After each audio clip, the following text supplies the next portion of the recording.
देखिए दोस्तों, नमस्ते। दोस्तों, आज का टॉपिक का विषय ये है कि कोई व्यक्ति कैसे खुश रह सकता है। उसकी खुशी के स्रोत क्या, आखिर वास्तव में ये खुशी है क्या। देखिए, उसी खुशी तो एक मेंटल अवस्था है, एक मानसिक अवस्था है और यह पर्सनल होती है। आप इसको भौतिक रूप में नहीं माप सकते।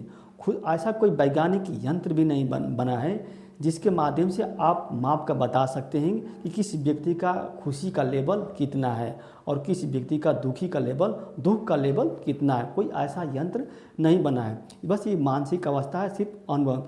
जिस तरह देखिए, क्या है, संसार में क्या है, हर जगह और हर समय दुख उपलब्ध है, उसी तरह से क्या है, सुख जो होता है हर जगह और हर समय उपलब्ध है।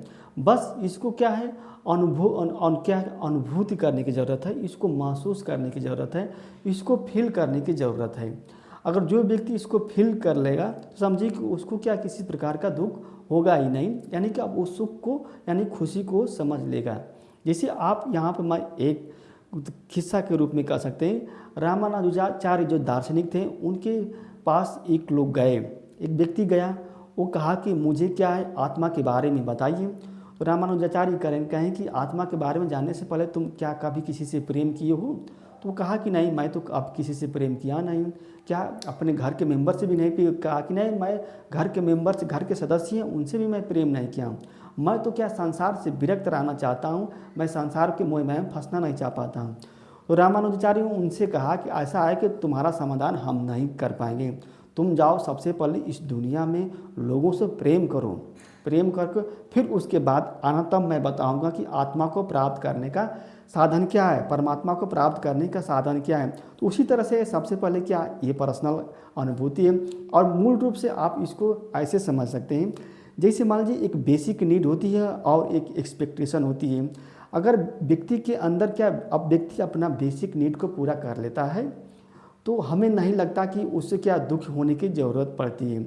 लेकिन हाँ, अगर व्यक्ति क्या अपनी एक्सपेक्टेशन को बढ़ाता है, अपनी लालच को बढ़ाता है, अपनी इच्छा को बढ़ाता है, और जब उसकी इच्छा की पूर्ति नहीं होती है तो व्यक्ति क्या है, डिप्रेशन में चला जाता है।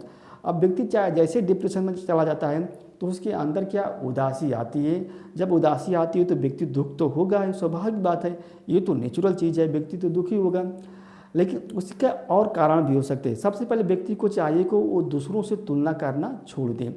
अगर व्यक्ति दूसरों से तुलना करना छोड़ देगा तभी क्या वो अपने अंदर क्या है, खुशी का अनुभव कर सकता है।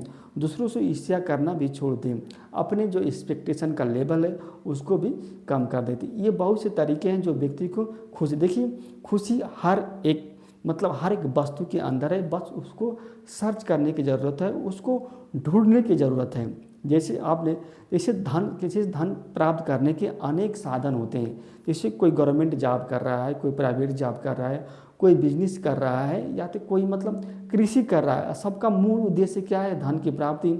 उसी तरह से सुख की प्राप्ति है, यानी खुशी की प्राप्ति है। खुशी प्राप्त करने के अनेक साधन हैं, आप किस साधन से खुश प्राप्त कर सकते हैं। देखिए, जो सेम वस्तु होती है वो किसी व्यक्ति के लिए क्या खुशी प्रदान कर सकती है, वहीं किसी व्यक्ति के लिए क्या है, आनंददायक दुख प्रदान कर सकती है। जैसे आप नॉनवेज के बारे में ले सकते हैं। अगर जो व्यक्ति नॉनवेज खाता है तो जैसे ही उसको नॉनवेज मिलेगा तो उसको तो क्या खुशी मिलेगी। लेकिन जो व्यक्ति नॉनवेज नहीं खाता है, अगर उसके सामने नॉनवेज उपस्थित कर देंगे तो व्यक्ति क्या दुखी हो जाएगा, पीड़ित हो जाएगा, उसके अंदर क्या आत्मग्लानि होगी। लेकिन देखिए, कुछ खुशी बने रहने के लिए कुछ आपको फॉलो करना होगा। जैसे अगर परिवार में कला है तो उस कला को क्या है, रोकना पड़ेगा। देखिए, अगर आपने लोन लिया है तो उसको लोन का क्या है, सही ढंग से यूटिलाइज करेंगे। अब देखिए, खुशी को बनाए रखने के लिए अपने अंदर मानवीय गुण हैं, उनको भी बनाए रखना बहुत जरूरी है। जैसे प्रेम है, सत्य है, सहानुभूति है, ईमानदारी है, संवेदना है, ये सब क्या आपके अंदर है तो समझिए कि दुख होने की कोई विशेष ज़रूरत नहीं है। इसका मेन रीज़न है कि आप अपने लालच को, अपने एक्सपेक्टेशन को एकदम क्या डाइल्यूट कर दीजिए, एकदम कम कर दीजिए। निश्चित रूप से आपका है सुखी रहेंगे, दुखी रहने की कोई ज़रूरत नहीं है। बशर्ते क्या आप अपनी बेसिक नीड को क्या है पूरा करें। अगर हाँ, देखिए यहाँ पर मैं आपको बताना चाहूँगा, देखिए महत्वाकांक्षा पालना बहुत ज़रूरी है। अगर आप महत्वाकांक्षा नहीं पालेंगे, महत्वाकांक्षी व्यक्ति नहीं बनेंगे तो आपका विकास रुक जाएगा। हम यहाँ विकास कर रहे हैं। आपको देखिए, लालची व्यक्ति कभी अपना विकास नहीं कर पाएगा। ये मान लीजिए, आपको ज़्यादा एक्सपेक्टेशन कर रहे हैं, लालच कर रहे हैं, तो एक तरह से आप विकास नहीं कर पाएंगे। हाँ, आप महत्वाकांक्षी बनिए, उसके लिए आप कर्म कीजिए। हाँ, और कर्म का जब आप 100% कर्म कर लेंगे तो आपको क्या संतुष्टि मिल जाएगी, तृप्ति मिल जाएगी, उसमें किसी प्रकार का दिक्कत नहीं हो जाएगा।